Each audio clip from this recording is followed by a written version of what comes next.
can move the ancient forest well, alliance. Thanks for putting this together, Jocelyn. When I got an email asking to speak here, she had sent me an email saying that I'm just a cleaning lady who's really upset with Harper. I don't know how to organize these things, and it's come together very, very well. So thanks a lot for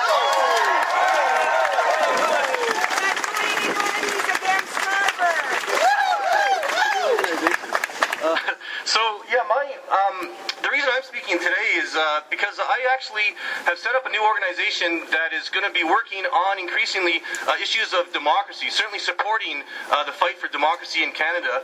My new organization, Majority for a Sustainable Society, is going to focus this year mainly on climate change issues, but it's all related. A Harper majority government is going to spell a disaster for the world's climate, certainly Canada's contribution, and for social justice. So this is a fundamentally important issue. This is not an issue regarding any allegation of criminal activity or fraud.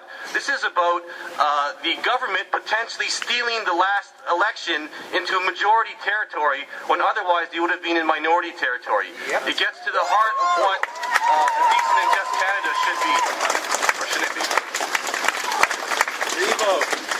So, there's several key things I just wanted to quickly point out. One of them is the term robocalls. I think that's a misnomer. I think it's a term that people don't get, and it misses the mark. So essentially, when people scan the headlines and they see robocalls, it looks like Robocop or something. Your eyes, glance over, and it doesn't look like something very significant. This is about electoral fraud calls. The way this whole thing is being framed is being to the benefit of the Conservative Party. If you look at the last poll, you still have about half of Canadians thinking that the Conservatives weren't really involved, they're not really understanding this issue at all. If you really look at the facts of the issue, it's clear that these calls on a large scale in the hundreds of thousands, potentially millions, were there to benefit the Conservative Party. There's no smoking gun yet in most cases. Now it's getting closer in the riding of Guelph. I believe in Thunder Bay they're also being investigated. But the point being here is that this is one of the most serious things that could ever happen in a country. It's a government stealing an election.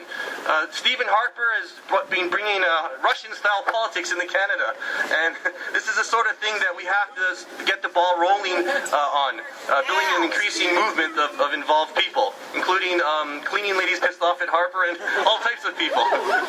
So if you look at the facts...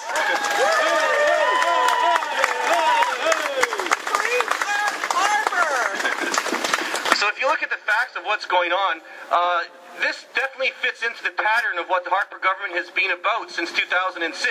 It's a government that moves forward first towards power. It's a power-first method of campaigning and deal with the consequences later. Once they seize the resources of the state, then they're better positioned to ride out the turmoil that happens as a result of unethical and, in many cases, illegal activities. We know that this government here has been found in contempt of Parliament for the Bev Oda scandal. For lying to the Parliament, for failing to disclose the necessary documentation for their budget. This is the first government that fell as a result of the contempt of Parliament. They prorogued Parliament twice, shut down Parliament twice. First time to avoid a non-confidence vote. Second time to avoid the inquiry on the torture of Afghan detainees. They've had it's just over the top. You can list them all. There's a lot of craziness going on. Lack of democracy, a contempt for democracy of this government. It's sort of like a pack of hyenas without ethics, and they're determined. There is no smoking gun yet, but if you look at the fact here, in over 50 ridings, there were large-scale calls that were done, not just robocalls, but also live calls from people pretending to be from the Federal Liberal Party, harassing likely Liberal voters with very annoying calls late at night or early in the morning, or just being annoying, and as well as calls that were directing people to the wrong voting stations. That's a criminal activity. So far, Elections Canada is only investigating these 2 ridings out of 50 ridings where these complaints have been registered. And so we need Elections Canada to step it up, we need the RCMP to step it up, and we certainly need a full public independent inquiry.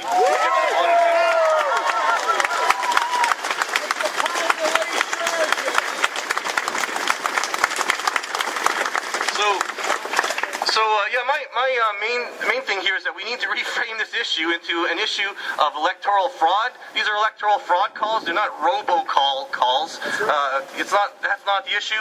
We need to build a growing movement, because Harper's basic thinking is that we're going to ride this out. We're going to deny, we're going to divert, we're going to deflect this issue, and eventually the public's going to forget. And he's been able to do that.